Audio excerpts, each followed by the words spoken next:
would start by remembering that in the 70s there was a very active group of filmmakers that came from Chile, exile, living in Montreal, creating co-ops and bringing the politics of memory into the mainstream via filmmaking. In the late 80s, artists of color, as we call ourselves, have started to organize.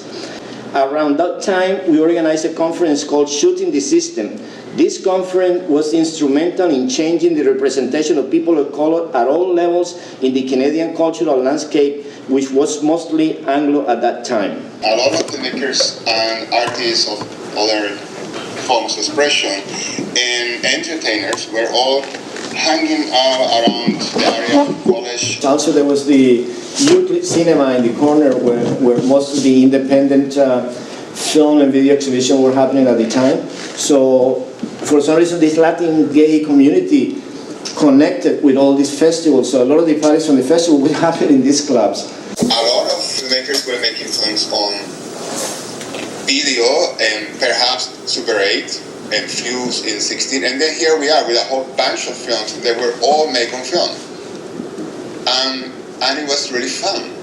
During that time, I started with Sinara Rosso to program events for about a year, perhaps a little bit longer, with no funding at a Venezuela restaurant on Ossington and College. And Sinara was instrumental in expanding the wings of aluCine with her dedication, creativity, and incredible capacity to create networks. Right from the beginning, my position with what was to become the festival, which it was called Cruzando Fronteras, Crossing Borders at the beginning, and then later on aluCine, was political. You know, it's not so much about the enunciation, but there's a lot of politics in the stakes of the work that are really important, and it becomes very political, more political than talking about politics in some ways. Well, self-representing ourselves at the same time, in the way that other people was starting to see us as part of the community in Toronto. We got a letter from the Canada Council telling us that we had been selected as an organization because of outstanding work that we've done and blah, blah, blah.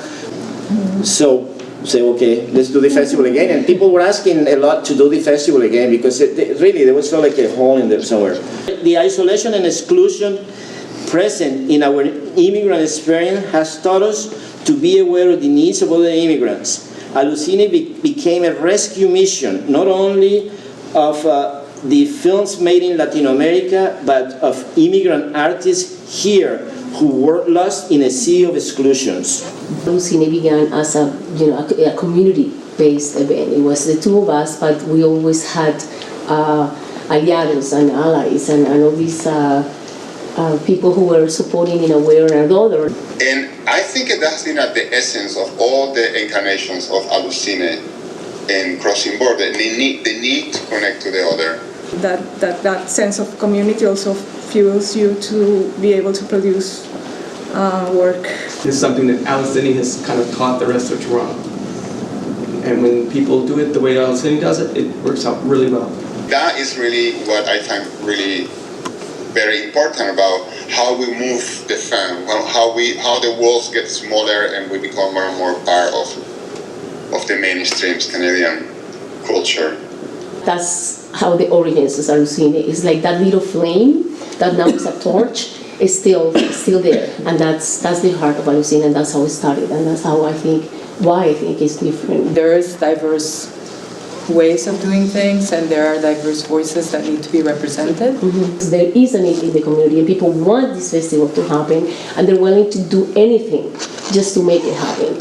So when talking about culturally specific avenues for production and display in Canada, it's not so easy to demarcate identity groups with standardized labels that are meant to contain these specific definitions. We need to survive, and we need to sell.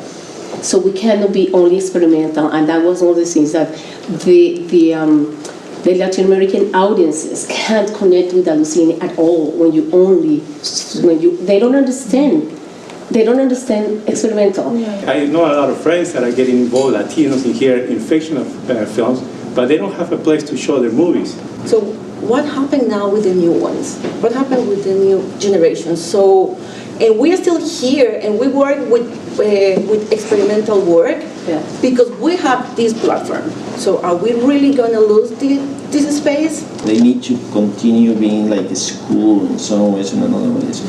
to fit and nourish the community and give the opportunity community to create more works and create a new scene, right? It's always another ways, I think. I think it's really fascinating to see how every generation of Latino Americans who are established in this city and this country will also be nursing the other Latin Americans who are arriving in this city and in this country. And the journey starts again and again from a different perspective, from a personal perspective, those ones that are starting their diaspora or their exile.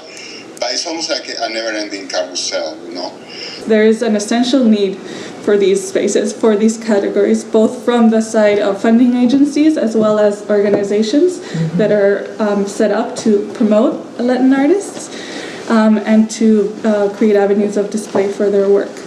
One of the comments that every year warms up my heart is that all the artists that come from outside, they feel it and they feel so welcome, and they are amazed about how professional it is, how well delivered, how organized everything, and the quality of the works and how we present the works.